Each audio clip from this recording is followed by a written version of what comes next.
welcome to the latest episode of the Being Center podcast. I'm your host, Tega. I'm joined by Edmund. Oris, how are you doing? Well, Tega, I'm fine. Thank God for life. It's good to be here again. Yeah, definitely. It's been a while we recorded an episode of the podcast. Why has that been? What has happened? Man, it's just been a very rough couple of weeks. You've been sick. Myself, I've been sick. It's almost like the universe just planned it. We just fell sick at the same time. Exactly. So we can't wait. So we definitely apologize for not recording as soon as we could, but we've made up for that with a very, very interesting. Yeah, this episode is going to be our best so far. I can't wait for us to start because we're having guests from the different football clubs to come and talk and just wrap up the season. Yeah, so this is our last episode of season 2. We shot season 1 of the podcast last season, and this is going to be the last episode of season 2 of the VNC. Yeah, season 1 was last year. This is season 2. So we start season 3. Yeah, we start season 3 at the beginning of next season. Yeah, or sometime soon. We can do a Champions League episode, but we were officially rounding up season 2, and we're having guests from the different football clubs to come and talk briefly on their team's performance and just rate it. So it should be fun. I can't wait for us to start. Definitely. So as Oris said, we brought lots of guests from different clubs to discuss with us. We had Tomiwa join us on the show. For Manchester United, we had Olivia joining us, and you'll be surprised that we had a Manchester City fan in Nigeria actually join us. We had Oris join us from Manchester City, and we also had the Glory Hunters. Yeah, we had Rolla join us from Chelsea. Liverpool, we had Teeflex for Liverpool. For the Barca, we had Marvin, one of the biggest Barcelona fans on Twitter. Then for Real Madrid, we had EyiTayo. He was one of the biggest Real Madrid fan and also the biggest Ronaldo fan. So it was fun. Yeah. So all right, guys, we've been talking too much. Just sit back, relax, and enjoy the episode because I believe we had very good guests, and I think this was basically our best episode of the season so far. All right, so joining us to discuss Manchester City's season, we have Ose joining us. Ose, how are you doing? It's been a while having you on. I'm fine, podcast. Thank you. Yeah. Thanks for having me. Ose, how has Manchester City's season been? First of all, why did you support Man City? Because Man City fans in Nigeria are kind of rare. And the moment I found out that you supported Man City, I was like, that's strange. I need to have you on. Yeah. Like I tell anyone who cares to listen, I used to be a Chelsea fan. Yeah. And Chelsea wasn't actually my choice. For everybody that starts watching football, someone has to initiate you into a particular club. Yeah. And for me, it was my sister. She was a Chelsea fan. So I just started following her. She bought me all the jerseys and I started following her. But along the line, I'm a very reserved person. And I realized that Chelsea noisemakers, agberos. There's a saying that if Chelsea should lose a match, I detect no lies. I detect because the conductor is going to be angry. I can bust somebody's head if you don't have your change. I wasn't ready for all those kind of conversations. I looked. To go to Arsenal because their fans are another set of crazy people. So I was like, let me even go to City. I beg. But Arsenal fans are classy. Arsenal fans are full. They're full classy people. Well, but I usually don't like Arsenal. Like the game between the FA finals, Arsenal versus Chelsea. In my family, there are a lot of Arsenal fans. But I was rooting for Chelsea. They're just so proud. I don't even get. There's this. I can't even explain it. When City wins, everybody's like, oh, okay. But Arsenal fans are always they feel like they've arrived. They're the only club in the Premier League. City is a small club, so when they win, what are you expecting? What do you expect? No, it's cricket. No, but even when they lose, there's no banter for them. But no, so that's how I support Man City. Yeah. So you guys are back-to-back champions, 100 points 2 seasons ago, 98 points last season. So what happened this season? You guys bottled it. This season, I really saw it coming. Let me put it that way. Because having back-to-back, there's always going to be that season where everything just goes down. And it didn't really even go all the way down for Man City, It was an interesting season. My highlight of the season was the fact that we beat Arsenal 3-0 in the comeback game, the Premier League when the Premier League resumed. Versus Arsenal, we beat them 3-0. Like, that was my highlight of the season, you know. And it really wasn't it wasn't really a bad season. I mean, we gained 100 goals in all competition for the second year in a row. We're the first European team to do that this season when we beat Fulham 4-0 in the FA Cup fourth round. So it really wasn't entirely a bad season. I mean, when you check the stats, I mean, we achieved a completion rate of 93.7%. So I wouldn't say it was entirely a bad season. And there was a lot of pressure. I mean, we're coming from winning FA Cup, Premier League. Domestic treble. Yes. Do you understand? There was so much pressure on Man City to do this, do that. I mean, we did well. If I say so myself. Yeah, overall, I don't think it's a bad season. You guys won Carabao Cup. You got to the semi-finals of the FA Cup. You are still in the Champions League with a very good chance against Madrid. Yes. But now let's analyze the league. Let's analyze the league. What are the factors there? Because 88, I think, how many points did you guys finish with? 88, Abi? No. 80 something. Yeah, it was 88, I think. I think 88. No, I don't think 80 something. Yeah, you're right. Because Liverpool finished with 99 and the gap is more than 11. Good enough. 81 points. 81 points is good enough to win the league. So what happened? You guys had lots of injuries, to be fair to you guys, and there were lots of mistakes in crucial games, like the Norwich game, the catastrophe from Otamendi and Stones, the Chelsea game when the Chelsea game that gave Liverpool the title. You saw the mix up with Mendy. So your season was just characterized with a lot of mistakes. What will you say about that? Well, like this season, I will not deny. Okay, I tried to deny it, but I mean, I don't think we came with all guns blazing. And I think we came all guns blazing. But I mean, when Liverpool decided to do the unthinkable and leave us behind and give us that very long gap, I think it kind of like just put took you some guys sort off. of pressure. It kind of like just messed everybody, the players, it messed them up, and they were like, what are we even fighting for? At some point, I think that was basically what happened, because I think Pep did great. The boys did fine, not as good as they did in the previous season, I must say. I think that then VAR had its own issues, and true, you guys were very unlucky. Do you understand? There were a lot of moments I was like, can you guys just practice VAR thing? But I think that our players I think it was just the fact that Liverpool we're defending champions, you understand? And they expected to do more. We expected them to do more. We didn't expect Liverpool to give us that kind of gap. And when I think they just relaxed and they looked at the other people. I mean, Leicester City at the time was third place sometime at the beginning of the season. And then I think they just looked back and they were like, they looked at the other people that they were competing with and they were like, bad as the bad. We go enter top for last. Yeah. So I actually think that was what happened, because from Pep's side, I think he did a fantastic job. The players did well, but I mean, shit happens. So I really can't fault any of the players or say they didn't do this, they didn't do that, because I feel like everything was fine. I think our defense was okay. I won't say it was the best, but I think it was okay. It was bad, not as good as last season. But your defense was a shambles, man. Like when Laporte got injured, I just knew that you guys' season was going to take it. When Laporte got injured and we started playing with Fernandinho in defense instead of CDM. Do you get? I just knew. But Fernandinho did all right. He did it. I felt like he did brilliantly well. But anyway, enough of that. Henderson won the FWA awards, and they are pipping him to win the PFA award. What are your thoughts on that? Or do you think he should win it ahead of De Bruyne? Well, I do not. I think that Kevin De Bruyne has done the most this season. I mean, he has always done the most every season, but I really feel like he did the best this season. And well, Jordan Henderson, well,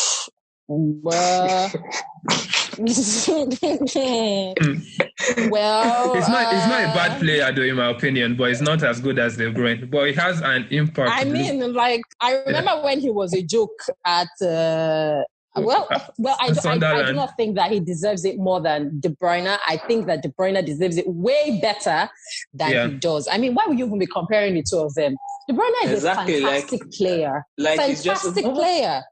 Forget about being fantastic. This season, he just took his football to a different level, man. He equaled the assist with Henry, even though he's saying he feels he should end with 22. But he scored some fantastic goals. He had, I think, 13 league goals. So, and he literally just took City's level of play to a different level. It's just sad that they were not able to win the league. I was just about to say, I remember Paul Parker said something last week, I think, that Jordan Henderson isn't even fit to lace Kevin De Bruyne's boots. Facts, man. Facts. They are not. My only opinion about Henderson is that he's a great leader. If they are going to give any leadership award, he should win it. But except from that, it's not. We're not giving captain of the year now. They are not giving captain. If he wants to lead, he should go and lead. He should come and lead Nigeria. Let us know that this is football, and De Bruyne has been the best player in the Premier League, heads and shoulders above every other person. It's not even close there. I'm so disgusted when I hear the fact that they keep mentioning him. It thing they shock me. Like it they bite to my soul because I don't. Henderson, I see him as he doesn't really do anything. Anyway, let's not go. He's good. He's good, but guy, come on. It's just propagandas and conspiracy theories that they are just pushing him to be the poster. But I mean, Liverpool are winning the league for the first time in 3 years. It's only proper that one of their players should win it. That's the English thinking. True, though. True. Yeah. Anyways, it's just like when they choose player of the match. Yeah. It has to come from the winning side. And it's okay. On the final on Man City, Man City this season they escaped the UEFA ban. They were supposed to have gone 2 years and nothing happened. Also, when will this corruption end? When will Man City's corruption end? At what point? My brother. At what point will you guys accept that you guys are corrupt from head to toe? It's not just us now. Court of arbitration for sports, Unko. If we are corrupt and the Court of arbitration for sports do not accept, Unko. Let's Tega, you're a Chelsea fan. You guys are one of like the major causes of money influx in football. But as part of what you were saying about the UEFA ban and all, I mean, the Court of arbitration has said it, and the deal has been done. Mr. Tega, you can go and rest. We are back. We are playing. And I've been trying to be realistic, and then I look. I'm a City fan, but then again, I am not a blind City fan. I look at the people we're playing against, and I'm like, can we really do this? Can we really win the Champions League this season? I mean, we won Real Madrid. That's a sign in the first leg, but then they're coming in the second leg. I don't know how we're gonna do, but the fact that we won them in the first leg was fantastic. I'm looking. If I were not a City fan, I would think that Real Madrid would win the league this season, the Champions League. You said Oris doesn't believe that you guys can be Real Madrid, so I don't know. I know we won the first leg, but I look at this second leg. I'm like, I don't know. What kind of fan are you guys? You guys are one of the I'm trying to be realistic. I'm trying to be realistic here, Edmund. Come on. I do not think. You are going to play. They're coming to play at the Etihad. They are without their best player. You guys have 2 away goals. So this season, you didn't see the way different things were happening this season. The way small teams were beating big teams when you've staked all your money, Abi. You don't stake, neither I stake. No, see. I'm a big Pep fan. If let me say this category. If Madrid managed to pull a comeback, man, I don't even know what I'm going to enter into one kind of deep depression because it's ridiculous. It's just going to be, and I will probably just hit Pep for the rest of my life because how will you do that? I know Zidane has some black magic and voodoo shit. The guy has never lost in the Champions League. He has never lost in knockout games. Do you get? But come on. There's no way they are going to win. Yeah. They're playing the game on 7th, Abby. On the 7th, I think that's that game. Yeah, I believe City should actually win. It will be shocking. I think Pep Guardiola should be sacked or should resign if they lose that game because exactly, man. There's nothing else to offer. Yeah. I mean, thank you. But quick one, Edmund. What do you think about this Torres guy that they're saying they want to sign? Okay, Ferran Torres, Valencia. To be honest, I haven't watched him. I haven't watched him play. I have watched him though. I've watched him on Football Manager. I've bought him several times on Football Manager. Guy, what's in the worry this one? Football Manager and Football Manager. So if he's as good as his Football Manager career, he'll be fine for City. No, it's just he's good. No, I don't know. I've not seen him. I've watched him a couple of times for Valencia, but not enough to give a fair assessment. For me, I don't like to rate players. If you want to rate some players when they want to rate, some people when they want to rate players, they go and watch YouTube clips. Guy, YouTube clips to make Lingard look like Maradona. And I'm not even cheating you, say. So I like to actually settle down and watch them for a couple of games before I give assessment. So I don't know. But Pep Guardiola hardly makes wrong buys now. He's always very specific. And, exactly. Okay. All right. Anyway, thanks for calling us. We should have you on a full podcast when the season starts again. Yeah. Okay. Thank you so much. Thank you. So joining us to discuss about Arsenal's season is Tomiwa. Tomiwa, how are you doing? I'm doing great, thank you. My pleasure, thank you. So, nice to meet you. I actually respect Arsenal fans because they seem to have a lot of patience and tolerance. So to stay with a club that is struggling, to still put your emotions and all that, guy. Kudos, big ups. Thank you. I'll take that just like that. Yeah. So supporting us now for roughly 20 years, I guess. So I guess it's not so you've seen it all. You met the Invisible season because I watched the Invisible season partly. Yeah. So you've seen the Invisible season. You've seen Arsene Wenger from hybrid to Emirates. You've seen you guys struggle and complain for top 4. Now you've seen you guys unable to get top 4. So you're a good one. You're a good one. So how would you say your season has gone so far? Before the FA Cup final, I would have said we had a very poor season, seeing that we finished 8th and we didn't qualify, or at least then we thought we didn't qualify for any European competition. Yeah. There were some great, offshoots, basically the signing of Mikel Arteta and the revolution is brought to the team. But then after the FA Cup final and not only, getting that results, beating Chelsea, but also the manner in which we beat not only Chelsea, but also Manchester City in the semi-final, it just showed us as Arsenal fans that there's a lot to look forward to next season in terms of how the team plays, how the team is set up, how the team is structured, and potential of the team. My most striking memory of this season is very fun, and it's Arsenal's third goal against Watford. On the final game of the season, where Aubameyang scored an overhead kick from a long throw. I've been watching Arsenal for 20 years. Arsenal never do long throws ever. Yeah. We are too proud to, play, bricklayer football. Direct football. Exactly. We have reverted. Mikel Arteta has made us revert to type. We are doing free kick routines. We are playing short corners, not just so we can knock it back into midfield, but so that we can find the far post with the cross in while the defenders are coming out. We are doing long throws. We are playing the ball from the back, not because it's a cool thing to do, but because we are actively trying to drag the team apart. I could see. I saw the first goal against Man City in the FA Cup. Yes, it was a perfect representation. It was perfection. Yeah, exactly. I saw that. Yeah. So in light of that, and the results against Chelsea, I would say that we had a pretty, I don't want to use the word good because I don't want to jinx it. I'm hoping that next season is much better. But I can say yes, that in taking everything into context, it has been a good season. Yeah. So if I ask you to, if I say you should put a figure on it over 10, what will you give? I would say 6. It's just slightly above average. So 6. Yeah. What do you think of Martinez, your second or third choice keeper before then became second choice this season? He has come in and he has revolutionized goalkeeping in a way because Arsenal fans have not seen a goalkeeper as good as this since Seaman or Lehmann. How have you seen him so far? I would say he deserves his opportunity because I've been watching Arsenal for forever. One of my strongest memories of Martinez was game against Reading in the EFL Cup. EFL Cup. That we won. Yeah, I think we won 5-4. Yeah.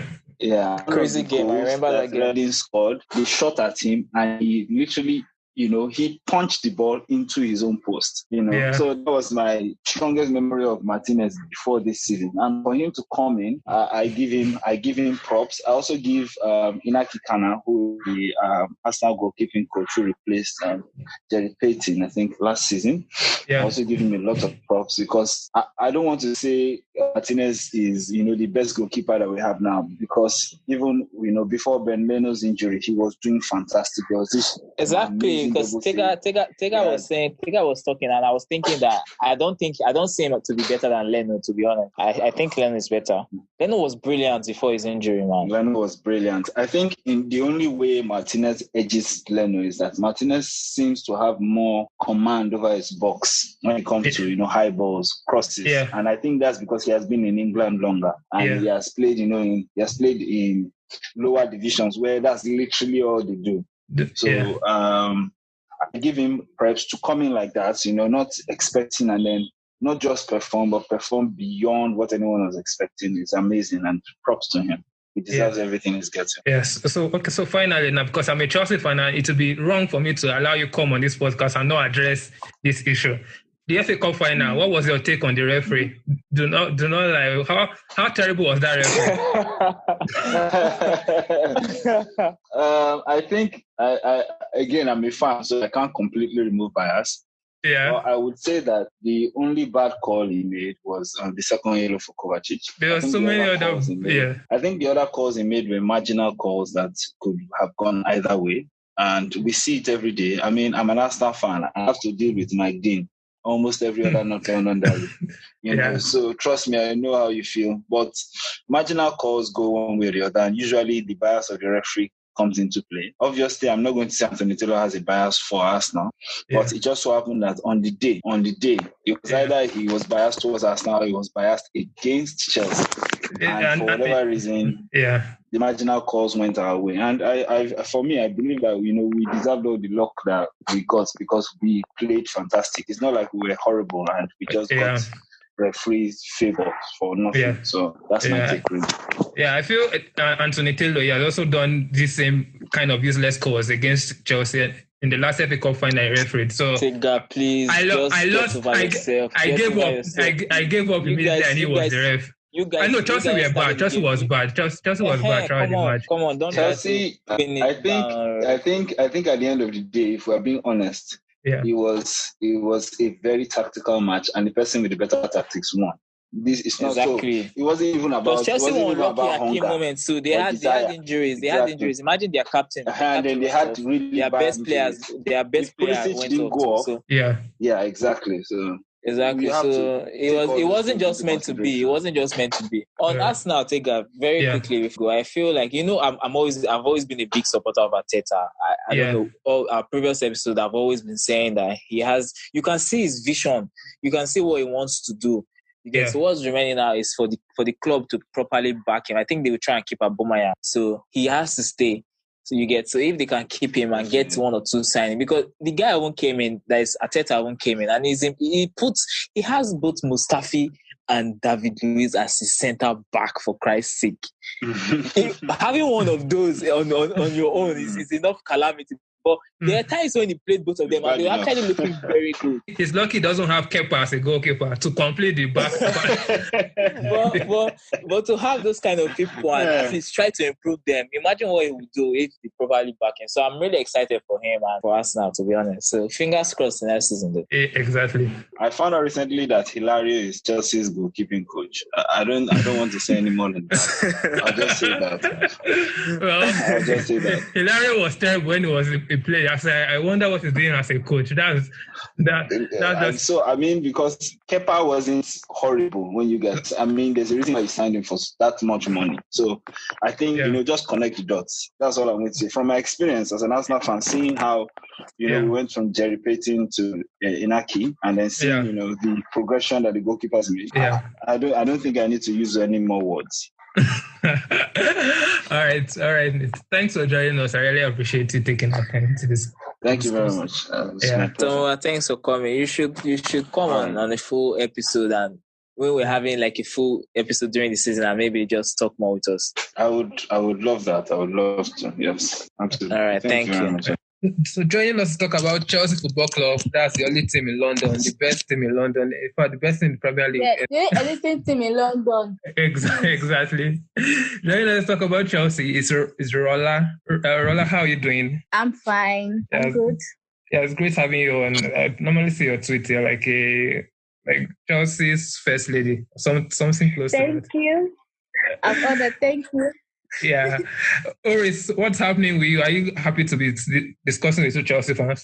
I'm sure he's not happy. Man, I'm humbled. You can see I've lost my voice, man. 2 Agberos in my midst.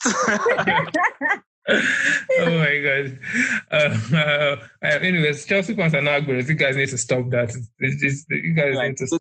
Like we're always bantering each other on the timeline because I'm always attacking. You guys are a small club that like to push above your weight. You like to form like we are not a small club, please. We are not a small club. We are a club in London. Respect that fact. We are a club in London with European trophies. Please. Put some respect on me. I beg, please respect us.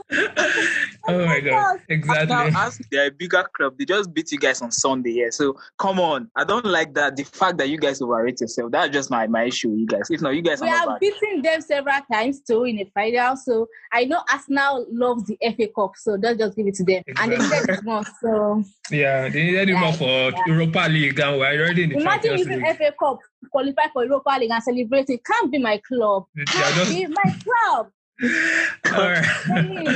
All right. So anyway, Rola, what did you think about Lampard's first season in a whole? Because most people said we'll not get Champions League football. We ended up getting Champions League football and almost won the FA Cup. Even if there were ups and downs, what did you think about Lampard's first season as Chelsea's manager? Okay. I'll rate Lampard's first season as a good season, not a very good season, but a good season. He has done a fantastic job. For me, in my opinion, he did a very good job, but just like a good season overall, not. So rate it, if I were 10, what number will you give it? Okay, 6. Yeah, 6 is fair. I would say 8. I would say 8 though, but 6 is also 8. Like our squad, the players' inconsistency. Yeah, Tega, 8 is too much now. I think 7 is fair. 7 is fair. Rola, what did you think of Kepa this season?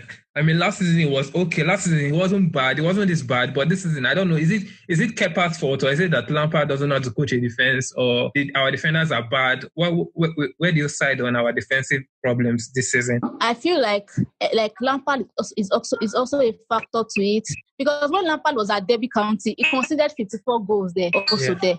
But then Kepa is also bad, and the defenders are not consistent too. So the three of them are crucial part to play the defensive problem. But then I still believe it's down to it's all Kepa's fault. I think you guys are not being fair with Kepa though. He's not a bad goalkeeper, but he's not all that. He's not all that, yeah. But he's not also as bad as you guys are making him out to seem. And he's made a lot of mistakes this season, true. But defensively, Edmund, wait, can I call you? Wait, let me land, yeah. Defensively as a whole, you guys are in shambles. If you guys had someone like Oblak there, you guys will still get a lot of goals. Do you get what I'm saying? Yeah. Let me cite this example for you. Say Barcelona's team with Pep Guardiola, yes. I agree with me that Victor Valde individually, he wasn't a great goalkeeper. Do you get? Yeah. But he did okay. They used him to win treble. They used him to win 6 trophies in a year because the defense system guiding him was there. So an average goalkeeper or a bad goalkeeper can be in a team that is defensive very good and succeed. So defensively, look at Rudiger, look at the FA Cup goal, look at the goal that Aubameyang scored, the second goal. Did you see how Rudiger came out? Nobody's saying that we don't have defensive issues, but then look, okay, now, for example, look at Leno. Be sincere, Rudiger and Zuma as our CBs. Look at Arsenal, Mustafi and Luiz. Which one is better? You can't tell me Rudiger and Zuma are not better than Mustafi and Luiz, but Leno still helps Arsenal to win matches like single-handedly. Why can't Kepa do the same for us? Kepa is bad. That guy is bad. He's not all that fine, but he's worse. It's like 85% of our problems in that defensive issues. He's really, really, really, really bad. Because I saw a stat on Twitter saying out of 14 goals, he did not dive. He did not do anything for 14 goals. He just standing. Come exactly. On. Yeah. I saw that stat too, and he also has the worst save percentage this season as a goalkeeper. 53% save rate. You are putting too much blame on him. He's not good, yes, but defensively, you guys are shambolic. I think Lampard needs to go back and needs to fix up because the Derby County team, like Rola has mentioned, they struggled defensively. So that was one of the major reasons why they didn't win promotion. Do you get? Yeah. So if you guys buy Oblak, I don't know if Atletico will agree to sell, but even if you guys get him, to improve you guys a little. They are coming for us again. I don't want Oblak again. you want Edmund to cry. He's Barcelona goalkeeper. They are coming for us again. Money. We have money. It's not money people want. So we'll drop money. But I believe Kepa is majorly Chelsea's problem. I know Zuma is a decent defender. Rudiger is decent. They all make mistakes, but Kepa doesn't help them. Rudiger is not decent, please. Don't let us mislead ourselves. Rudiger is not decent. So everybody in Chelsea's defense line is terrible. That's what you're saying. Every single person. Except Zuma. Aspilicueta. I mean the CBs. Oh, I like Lampard. He proved Chelsea. He's made Chelsea watchable. Personally, for me, I didn't really like watching Chelsea because before you guys are always packing the boss, Mourinho, Conte, and all that. But Lampard has come in and he's playing a different style and it's actually fun to watch. So I feel like he did very well. You guys lost the Super Cup to Liverpool, but notwithstanding, third place, losing your best player and getting that Champions League. Nobody gave you guys a chance at the beginning of the season. Lampard is a rookie manager and everything. Like he did brilliantly well. So now that he has gotten some signings, Zienchi and I think what's his name? Winner. I think next season is exciting. I really want to see what he can do. But this season, I think a strong 7. Rolla, what do you think about Mason Mount? Because he kind of divides opinion. Most people call him Lampard's son and he can never be dropped. And Lampard has been playing him. Sometimes he'll play him in the midfield. Sometimes he'll play him on the wing. He's not even supposed to be playing him on the wing, in my opinion. But I play on the midfield. He was benching Pulisic for Mount until he saw the light eventually. So what do you think about Mount this season? What's your opinion on Mason Mount? Okay, I feel like the critics Mount is getting is down to Lampard because it's obvious Lampard is being sentimental towards the boy because I feel Lampard, maybe Lampard sees him like, maybe this guy reminds me of a younger version of me and all. But then you can't keep using a midfielder on the wings for God's sake. Like you just want to sneak in the guy into every starting 11 every time. And for me, Mans does not offer anything to that team. Just press, and if he's not scoring, is dead. Like he's not doing anything. He's not scoring or assisting. He's not doing anything. Just press. How will you say you don't offer anything to that team? Come on. Trust. Have you watched Mason Mount? Don't do anything. I'm pressing. I like him too, but then if he's not scoring, he's bang average. He's not doing anything. He's not scoring or assisting. He's bang average. That Ronaldo. All right, don't Real Madrid fans cancel my podcast. That's not Ronaldo. Ronaldo is far better. Let's wrap up. Yeah, what are your chances against Bayern Munich? How are you guys going to turn it around? Please don't ask me. That's our first preseason game. Exactly. No, that actually makes sense. I believe if you check our squad, almost everybody is injured. Alonso will not be playing. Gilmore is injured. Players out. Willian is injured. Everybody is out. So they should just play the young boys and call it preseason. At least first preseason game. Yes. Let's Bayern have fun. It's their time. Yeah. Next season, give me Bayern next season. Give me Bayern next season. Yeah, exactly. So I'll make more pass and I never see small. Give me Barcelona next season. Let them come to our house. I'm waiting for them. Exactly. Finally, Rolla, what's your take on Kai Havertz, the guy that just interested in buying and it hasn't been completed yet, but it looks like 90% chance of us signing him. Yeah. I feel like the guy is going to improve our attack a lot. It's better than Mount, actually. Mount, Barkley, Loftus-Cheek. It's an upgrade on the three of them. So, and it's very versatile. You can play right wing, first 9, CM, AM. So, a really good upgrade. Exactly. I hope he gets him. I can't wait. That's so. Rada, thanks for joining us. It's been fun having you around. Please come here again. Definitely, we'll call you on. Definitely, we'll call you on a full episode, so you'll be on a full episode with us next season once we. All right, I'm looking forward to it. Thank you very, very much. Take care. All right, so moving on to the Premier League champions. So we have a Liverpool fan joining us to talk about Liverpool's Premier League win and to assess their season as a whole. They have Teeflex joining us on the show. Teeflex, how are you doing? I'm very fine, and thank you for having me. Congrats on winning the league after, I don't know, maybe my great-grandfather wasn't even born yet. Just in something years. It's just what? Just some years back. Just some 2 years back. I think it's about 33 or something. That's a long time. Come on. Give that one, Jerry. Anyways, congratulations. How did you see your season as a whole? It was phenomenal. Our 2017 and 18 with 19 season. It was a very, very good season too, but we were just unlucky. Our 2017-18, it was because of some setbacks, and our 18-19, we were unlucky. But now our 19-20, I think it was a very good season. And we won the league with a very, very, very, very high margin. I think it was about 20-something points, 22 points to second. So the only thing, I think the only special thing I think club did was that the players were very focused, very, very, very focused. Our defense was not in shambles like before. It was very good. Unlike Chelsea, it was very good defense. Our attack was spot on. It was spot on. Scored the goal, that's it. And there are some other things too. Yeah. Our left back and our right back, I think they are the major two players that made us win that league. Those two. Because from the cross to the inshallah that you guys call it, everything all join. Cross and inshallah. Everything all join. Inshallah making us score. That is the main thing. I think that was just the only two pivots key that make us win the league. Okay. Noel, Teeflex, how personally, how does it feel to support a club that? Because before we started, I asked you when last.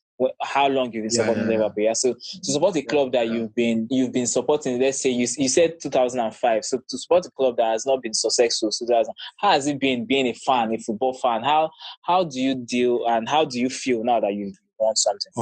It's not easy because the past years you've seen your guys will be celebrating FA Cup, League Cup, Champions League, Premier League. You're just looking, which kind of club is this one? But as a fan, normal.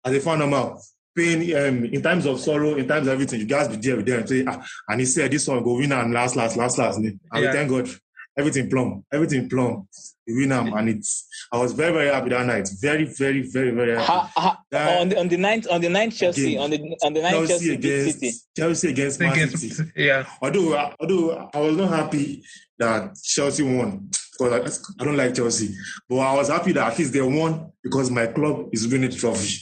That's just that's my main happiness. So I was very, very happy that night. So how did you celebrate? How did you celebrate personally? I was inside room. I did video calls on people like some of my friends. Why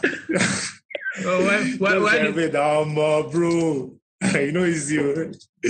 So that's just it, The Chelsea you've been laughing at since you started this podcast. We've won so many trophies that you've not even won for how many years?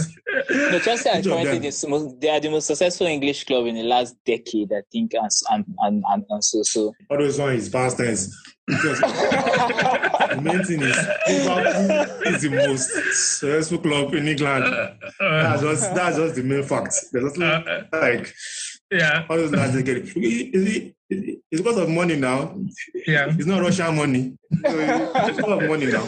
Anyway, I'm not privileged. Yes, now. I want to add this for Liverpool because something I want to add about club because Liverpool, they're a club that I have a soft spot for. I saw their Champions League final against AC Milan when they came back from 3-0 down with Gerrard. That was brilliant. So growing up, they've always been a club that I had a soft spot for. So to see them not winning. So when club came in, they got to the Europa League final that season. They lost. They got to the League Cup final. They lost to Man City. They got to the Champions League final and Karius had to fumble it and they lost that.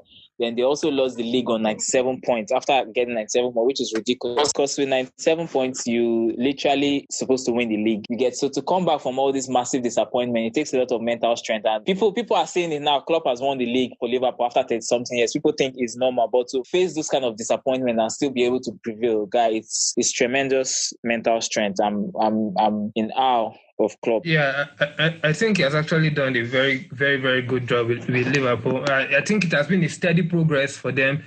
Close calls, and finally they has been able to win something with them. I think for me, their major player this season was Salah. because sometimes without not Salah, I mean Sadio Mane, because sometimes without Sadio Mane, they kind of stumble. Sadio Mane, and especially Jordan Henderson, when Henderson doesn't play, they kind of sometimes. I beg Henderson. I don't understand. What did Henderson do? What did Henderson do? He does. I don't think he has any. I'm not saying Henderson is a very skillful player. Maybe Teeflex can come. He's not a skillful player. It's ridiculous but now.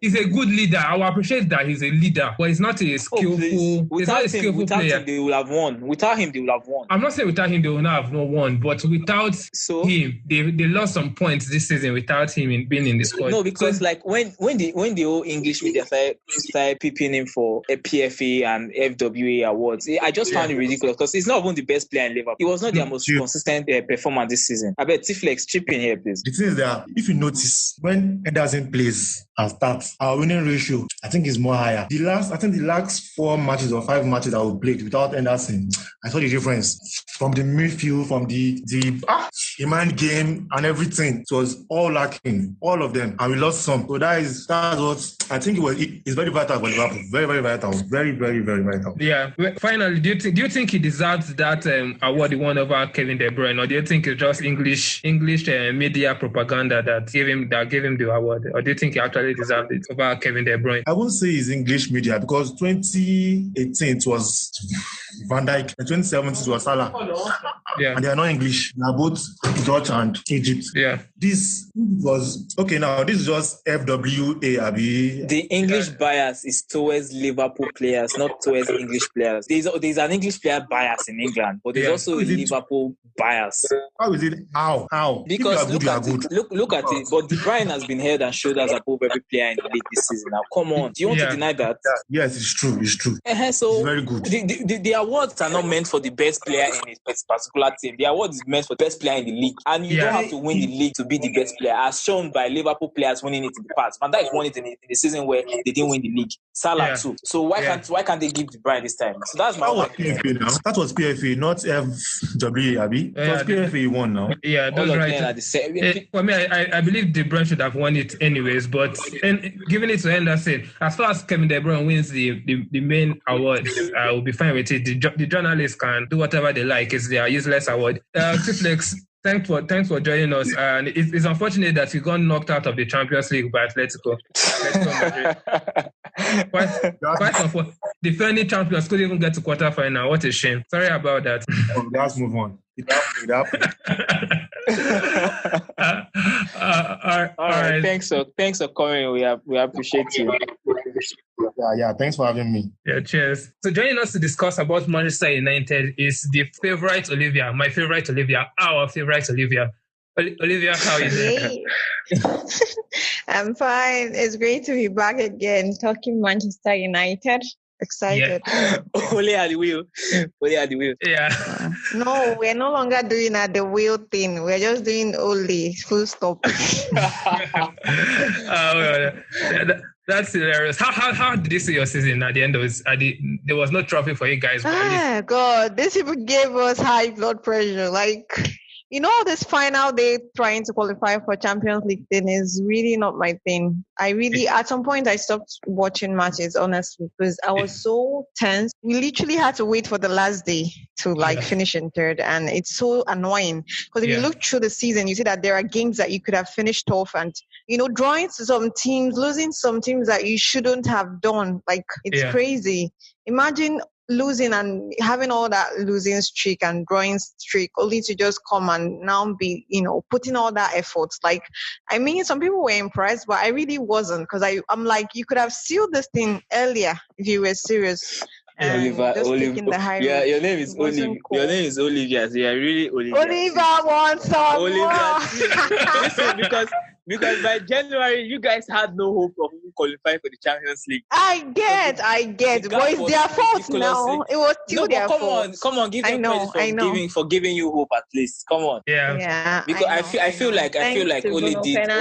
Like it was crazy. Please, you guys are overrating that guy. Oli Ole was the magician. I don't know what it was that he did. His contribution was amazing. But then again, you're very right. Ole has done an incredible job. Yeah, because there were a lot of times when on the podcast here we were criticizing him and calling him a clown and this and this. But you guys started a run before Bruno came in, and then Bruno came in and just like cemented that and just solidified it. So yeah. You know, like I said earlier on the last podcast, it just felt like everybody saw the need to fight for the team. It was no longer about, okay, I'm trying to get some individual glory. It was more like teamwork. Like Marshall was assisting. Marshall that would just wait for ball to come to him. He literally didn't care. He just wanted to be on the pitch to try and help someone else score. Like everybody, like they became a real team. That's what I would say. Like Ole is not world class, but I think he's right for Manchester United at this point in time. That they have. So, there are a lot of Man U fans. There are a lot of Man U fans that are still not convinced by him. But considering the injuries, you got Pogba was out for a I know, of course. Rashford too was out. Big head. I mean, the hair had these issues this season. So I think all is fair. It was a good season. If I asked you to rate it over 10, what number would you give it? Honestly, I'll say 6. 6 over 10. Yeah. I think everybody has been saying 6 over 10 for their club. Me, I said 6 over 10. Tomiwa said 6 over 10. You are saying 6. You know, I've rated their club. Because you know the thing is like you said, even with all the injuries and stuff, you know, I feel like there were still times that they could have done better. Because we are all looking at this whole post-COVID thing where they reopened and they started again. But before the break, like there were a lot of mismatches. A lot of places where they could have taken chances and they didn't. So I'm still, because you know, people are just thinking of now after this whole break thing. But before that, there was still a season where they weren't doing as well as they should have done. And that's what I'm telling you, that before they got it, even from this post-COVID, before it was 2 over 10, before they got it from this, honestly. What do you think of your Europa League chances? Do you think you guys will be able to win the Europa League this season? At least make that season an 8 or a 9? There are still very tough competitors there, but like I said, Manchester United, I think that they are yearning to win a trophy, so maybe this one is the one for them though. But their chances, say, I think 7, 8 over 10, they have that chance. All right. We still have like Ajax there, right? And Inter Milan, and a bunch of all those clubs we don't know their name. Spanish teams. I'm tipping a Spanish team to go all the way though. Getafe, maybe. What's your take on Sancho? Because there are rumors that Sancho is coming to Manchester United. So what's your take on? I know. People are going crazy, this and that. But I feel like I've also had some people's take about wages and all that. Because I think some people, I'm like, pick a struggle. Are you interested in somebody coming to improve your team? Or because we already know that money is now becoming a huge part of football these days. So I feel like take away the money part. I feel like he's a young guy. I have this issue with fans that are obsessed with money spent by clubs. Like it's not your money. Why do? Because you see fans, they keep saying money this, money this. If the club football, I feel like the Neymar deal just changed the way football and spending came. So right now, money is not the most important thing. I feel like money isn't the priority. Whether you're spending rightly, because honestly, we've spent a lot of money over this period, and I don't think a lot of them have really paid off well. Because forget the whole thing we are saying, Pep is buying the league and all that. A lot of coaches know now the way forward is to spend money. If you don't spend money, you don't get good enough players, you know? So the issue now like should Chelsea that are using Jazz to buy players. I don't understand how they're doing it. Using Jazz. Because if you ask me, 120 for Sancho is very fair. It is very fair. Because that guy has. But you know another problem people have. He's a player that is going to come. He's a player that is going to come to that Man United squad the way it is now, with Bruno, with Rashford, with Marshall, and he's actually going to improve the team. Have you watched that guy? He turned 20. And people are like, okay, it could go either way. What if at the end of the day something happens? But I'm like, please, I'm keeping my mind positive. I know that this guy is good. Better that he comes and then we see. But I feel like it will be a huge improvement for the sport. That's like one of the best things. What's the worst that can happen? He's young. He's not like he's an old guy. Exactly. He's young. Like he has all the time in the world to grow and become whatever it is. And so far, so good. So far, so good. He's English. the Premier League. Yeah. Do you get? So I watch some players and I just know that no matter where they go, they can't flop. This is the entry that Chelsea bought, for example. I feel like the guy will come to Chelsea and he will ball so well. There are some players that can't flop. Yeah. If they can stay fit. There are some that are so natural that they can fit in anywhere. There are some players, they go to some teams and they just can't fit in. But some people can just fit in, and I feel like this guy is one of those players. Like, I've seen him play in England national team and all that. Like, these players, they don't play with him in Dortmund, but he still flows with them. So I feel like he wouldn't have a problem fitting into the system. Exactly. And he already had Rashford and all that. It's going to be scary, man. And the beautiful thing is that all of them are young. All of them are young. Anthony is 24, Rashford is 22, he's 20, Greenwood is 18. They all want to prove something. They will be playing with something to prove. Like Sterling, you see the leap Sterling has taken from his Liverpool move to Man City. You see how he has improved. The guy scored 20 league goals this season without penalties. Let's just hope everything turns out well for Sancho. I think he'll be earning £170,000 per week. That's even crazy. I even heard, I think all these things are just rumors. I heard someone say 300. I'm like, that's insane. That's actually before tax, but after tax, his main salary will be 170. Well, that's fair enough for someone like him. Yeah. Like, he's sort of proven in a way, like it's not proven, but so far he has proven his worth. So I really don't have any problem with the money issue.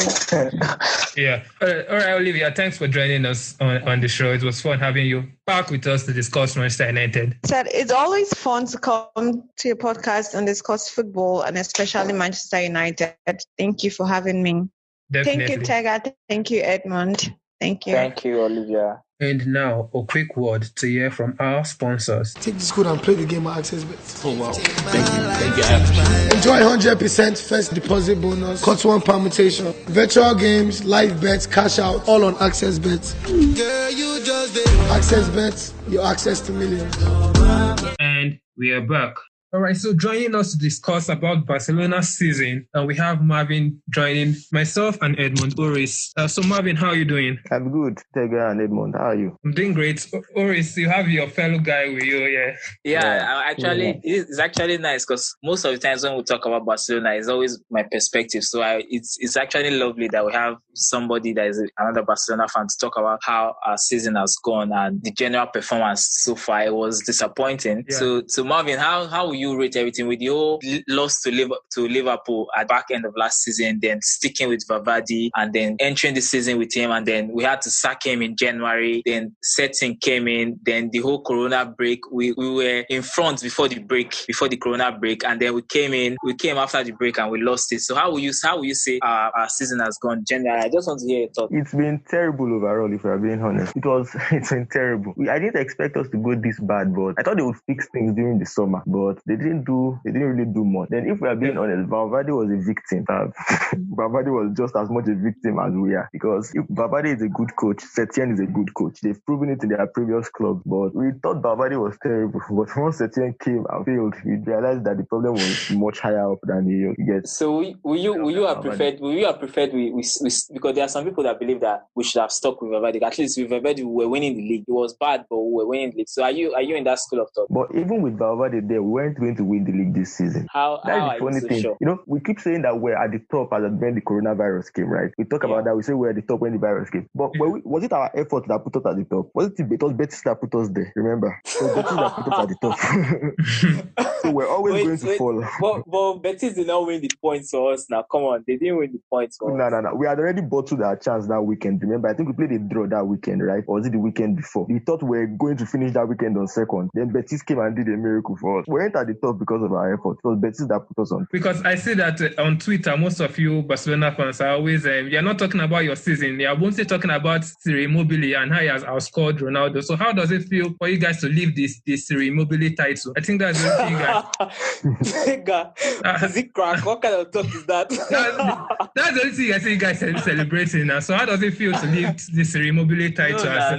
No. That's just banter. That's just like on a banter level. Because Barcelona, we're always used to winning something. No matter how bad our season gets, right from like I think early 2008 till date. No matter how bad it gets, we always win, even if it's cup. You get so this season exactly. Except even in 2012 we won the Super Cup. In 2012 we won the Super Cup at the start of the season. You get so, but this season has been different. That's just banter's sake. Overall, guy, it was terrible. Marvin, over 10. How will you rate our season over 10?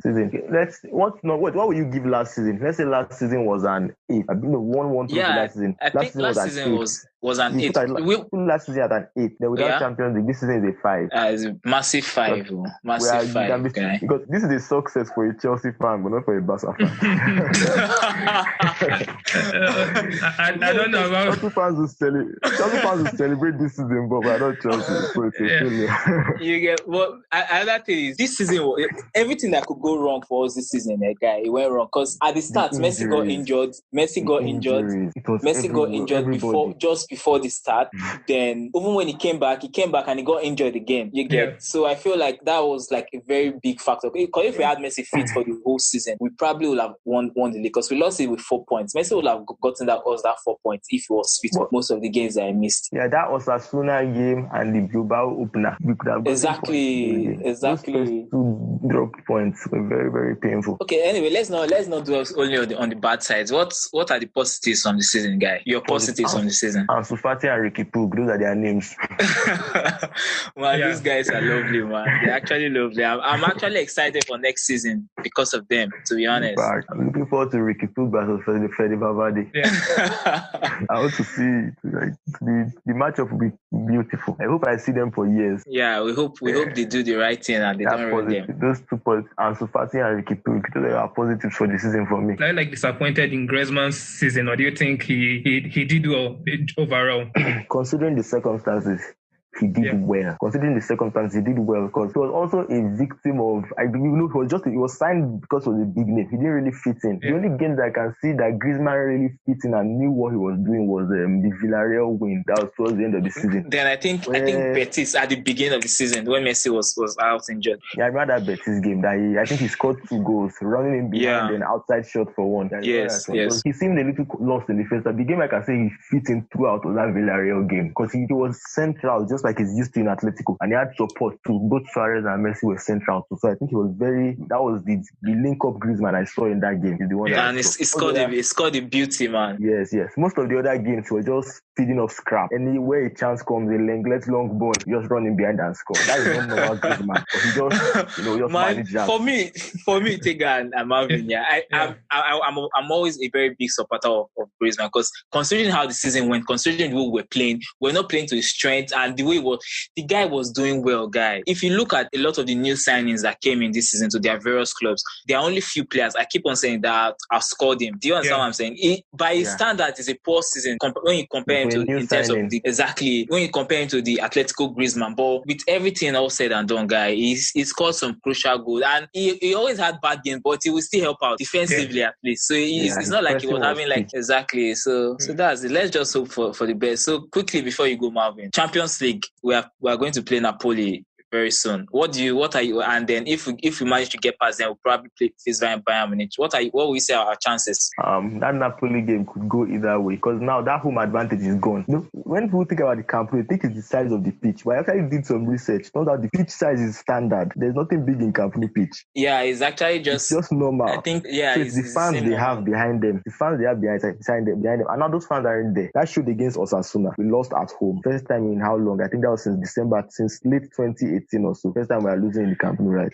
Yeah. But anyway, I feel like Napoli have to come and they have to score because they can't we scored an away goal. Exactly. Yeah. So they can't come and want to defend for the whole night. But they can't score. They know how to score. They know how to. That's the problem.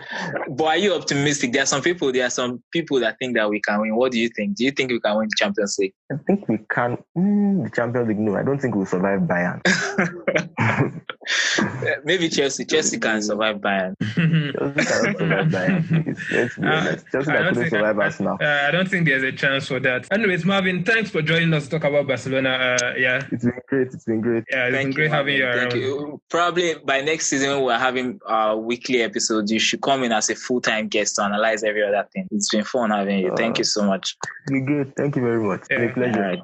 All right, so joining us to talk about Real Madrid is one of Real Madrid's biggest fans, that I think one of Edmund, Oris' rival, Tayo joins us to discuss Real Madrid. Tayo, how are you doing? Good evening, everyone. I'm fine. How are you doing too? Good to be I'm doing great.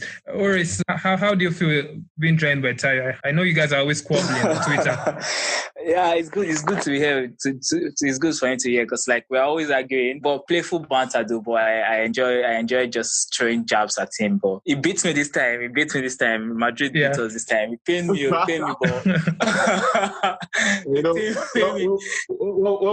when we say a little thing, I'll just tell you that okay, who's going trophyless this season? It was painful. But I think overall, you have to be honest and put your hands up for there. I think Zidane, people don't usually give Zidane credit for the magic that he's doing, but to win 3 Champions League titles with Madrid and then leave and to come back again and to do what he's doing, he has this stability around him that just transforms to his players, and you see now they've won it.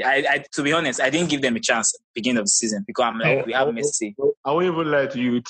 It's a very great feat, seriously. The fact that you can come back and then you are still achieving things. 2 trophies is not child's play, seriously. But the fact is, I feel he understands his players better than any coach would do. Look at when Lopetegui came in. I think that was last season, and then we used Solari. There was issues in the what are they calling it in the dressing room that they could not solve. That led to Madrid in matches, drawing matches and stuff like that. And then Zidane came in I think we had 7 or 8 matches to the end of last season or so. And during the press conference, he said something that he is coming in not just to win the matches, but then he is coming in to see the loopholes and to see things like that. And he started experimenting different lineups and stuff like that. Then at the beginning of this season, it was kind of shaky. I won't even lie. It was kind of shaky. Talking about our loss at PSG, the Champions League, I was actually scared and I was skeptical because I was like, this man came back. I hope he's not coming to.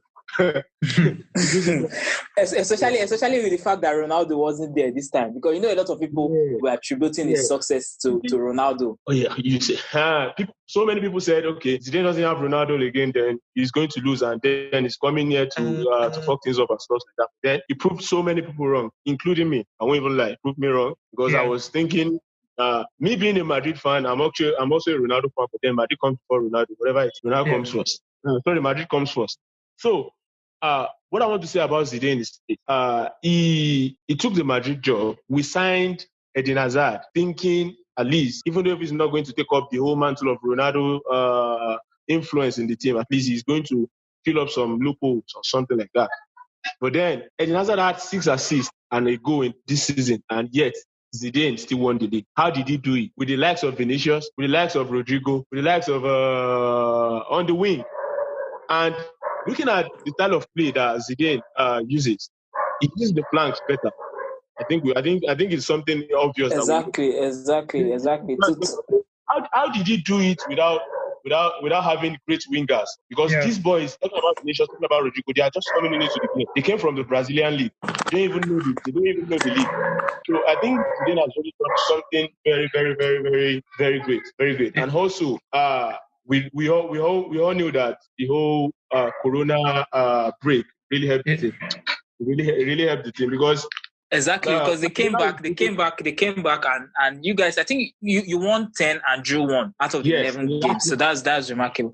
Even though there were a lot of contagious decisions going people's way, which was just ridiculous, guy. But then those are, I feel like I always say it on Twitter that the penalties were a lot, to be honest. But then I feel overall you guys deserved it. To do what you have done, especially what Zidane has done without Hazard, the new signing, Maki signing, and without Bale, I think James Rodriguez too barely played. So it was solely based on defensive record. Ramos and Varane were very good. Carvajal was good. Mendy and Marcelo, the way he rotated them. Then Courtois too was brilliant. Very solid. So the defense line actually did a great job. You see, Courtois in his first season under the likes of Solari or Lopetegui, man, that man was cursed. Man, it was was terrible. I think they even voted him like the worst signing. Yeah, worst signing. And I think that's one thing about Madrid signing. I feel the ones that come out to be the great signing don't always have the first season to themselves like that. Oh, is that for Hazard? Is that for Hazard? Are you giving Hazard? I think they didn't really did well in all, and for winning that La Liga trophy back for after like so many continuous seasons of Barcelona domination, I think was great. I think I was a bit disappointed for Hazard because of so many injuries and all. But removing Hazard aside, I think maybe Bale. I don't know whether Bale isn't being treated fairly. I don't know what you think about the Bale situation throughout the season, because there was a point he played and there was a point he played for a little period of time. Then he got dropped again. Then he had the whole thing with golf and Wales. I prefers golf to Real Madrid and he prefers Wales to Real Madrid. And he had those. And during this, after the Corona period, this season restarted and we could see him. He was sleeping. He was doing so many. His body language on the bench was just ridiculous. Exactly. So if we are to talk about Bale, it's a whole talk. But the fact is this fact, or how would I put it? These things I'm about to say might not be true, but then I think it's obvious. Yeah. Why did Ronaldo leave? We had rumors that, yes, okay, if Ronaldo is leaving, yes, we have Bale to take up the mantle. Yeah, we have something like that. But what has Bale done since Ronaldo? What has he done? And I won't lie to you. Okay, Zidane gave him chances, and then you see his attitude on the pitch and off the pitch is nothing to write home about. You are expected to lift up the team after the greatest player of Madrid just left, and then you are there. You could not do anything. What do you expect Zidane to do? I feel Zidane really trusts the team, not a particular player. I think that's what works for him this season. Because if he was to depend on a particular player, it wouldn't have worked. Look at we spoke about Hazard earlier. Who will work with Vinicius? Vinicius hasn't been clinical. We all know that. But then you see our lineup and you see Vinicius then. Yet you see Madrid. You probably see Casemiro scoring. Everybody in that team scored except I think was Militao also. I think Militao even scored. Every player scored in that team. So that's to tell you that Zidane is the kind of coach that doesn't depend on just one player, and he had to do that because Ronaldo there, and I think it worked for him. Assuming he had to depend on Bale and Hazard, I swear to God Almighty. And then again, the issue is with Bale is he doesn't want to leave because of the wage. The wage is good, he's having fun. It's funny because he wants to play football, but you get the feeling that he's just never really connected with the Madrid fans. There are videos of him complaining about when he's playing badly, the fans are booing him instead of supporting him too. So he's just like, okay, since you guys don't want to play me as much, I'm receiving my wage, I'm having my fun, I will just sit down here and like the way Ozil is doing at Arsenal. Exactly. Well, Tayo, good luck at your Champions League game against Man City. I think good luck with that and trying to overturn Man City. Do you think there's any chance of overturning that defeat in the Champions League? It's the Champions League, and then we still have the hope of playing the second leg. So I think it's still open. And then we're Madrid. So Madrid overturns. Cocky bastard. But to be candid, it is going to be a very tough match. We do not have Ramos at the back. Even though Militao stepped up during this season, I still feel. Yeah, you guys are out. You guys are out. No way you are going to be able to beat Man City. You are out. 2-1. I'm going to say it again. Sorry. We are Madrid. We are royalties, and then we have enough. Okay. All right. Thanks for joining us on the show. That was funny. We'll end it with we are royalties. Thank you for having me. Thank you. All right. Thank you. Yeah. All right, guys. And there you have it. So that brings to an end season 2 of the Being Center podcast. I know you must have had a lot of fun listening to your club and how the season went for them and listening to the fans. And Oris, what are your final words on the episode? What do you think of the episode so far? Man, it's been crazy. It's been hilarious. I laughed so much. I enjoyed literally every guest that came in, from the Barca fan. The Barca fan was honest. To the Madrid fan. The Madrid fan was very cocky. Say we are Madrid, we are royals. We are royals. Yeah. Well, I feel like everybody was honest about their assessment. And most people were rating the 6, which I found very funny. But also, I feel like when you look at everything, 6 is not a bad number for most of this. If you are not winning, you can't get 8. Do you get? Yeah. So definitely. I feel like it was fun. I really enjoyed it. We didn't really talk so much on other leagues. Let's say France, we didn't bring a PSG fan. I don't know of any PSG fan. We didn't bring a Juventus fan because Juventus retained their league. We didn't bring a Bayern Munich fan. Bayern Munich retained their league. But subsequently, though, we will look for. Yes, we will definitely look for. Yeah, I did enjoy every single guest. I enjoyed Tomiwa coming on the show, speaking about their season and how they robbed Chelsea. I enjoyed listening to Rolla, my fellow Chelsea fan. She came on and she was so much fun. Ose was so much fun. I'm Manchester City fan, Glory Hunters. Ose was so much fun. So definitely, guys, if you want to be on the show, let us know. Let Edmund know on Twitter at Edmund Oris. You can let me know on Twitter at #Tega. You can send us a DM. You can send us a DM also at ViewCenterPod on Twitter. Yes, on Twitter. And you can listen to this. And you guys should follow us too. Please grow our accounts. Follow us. Yes, definitely. And we'll be doing giveaway very soon. to round up the season. Yeah, to round up the season. Yes, so follow us on listen to the show on Apple Podcasts, on iTunes, on Spotify, on Anchor, on Podchaser, Pocket Cast. In fact, anywhere you get your podcasts, the Viewing Center podcast is virtually international. I'd like to thank our Nigerian listeners, our listeners from France, our listeners from Switzerland, our listeners from the United States, our listeners from Canada, from Ukraine.